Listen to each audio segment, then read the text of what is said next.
কেন? আমি স্টেশনে এসে দাঁড়ায় আছি, তুমি কই? তুমি চলে আসছো, আসলে একটা প্রবলেম হয়ে গেছে। প্রবলেম মানে? বাসায় সব জানাইছি, আম্মু বলতেছে যে মেয়ের বাপ মায়ের পরিচয়টাই নাই, সেই মেয়ের আমি খুঁজে দেব। দেখলে তোকে বদলায় নেন, এই শহরের মানুষগুলোর জন্য কান্না করে লাভ নেই, মুখটা ধুয়ে ফেলেন, আর পারলে সাথে নিজের কষ্টগুলো মুছে ফেলেন। সঙ্গে বলছিলাম না, আজকাল মানুষের 2 দিনে ভালোবাসা হয়, 3 দিনে পালাই গিয়ে 4 দিনে ডিভোর্স হয়ে যায়। আপনার তো তাও ভাগ্য ভালো, আগেই কাহিনী শেষ। আচ্ছা, আমার সাথে বারবার কেন এমন করে বলতে পারেন? আচ্ছা কি হয়েছে বলেন তো?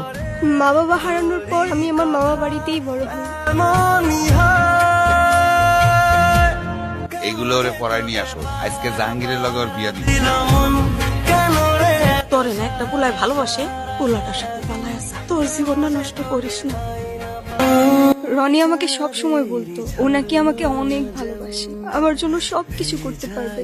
ওর কথাগুলো শুনলে মনে হতো পৃথিবীতে অন্তত কেউ একজন আছে যে আমাকে সত্যিকারের ভালোবাসে। আর যখন কাঁধে দায়িত্বটা পড়লো, সেই ভালোবাসা জানালা দিয়ে পালায় গেল, তাই তো?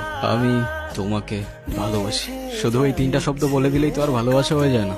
সারা জীবন পাশে থেকে দায়িত্বটা কাঁধে নিয়ে তারপর ভালোবাসাটা প্রমাণ করতে হয়। কেন যে তোকে পাহারা পাহারা দিল মন কেন রে এত সাহারা সাহারা সারাদিন কেন যে তোকে পাই না মনে হয় Likey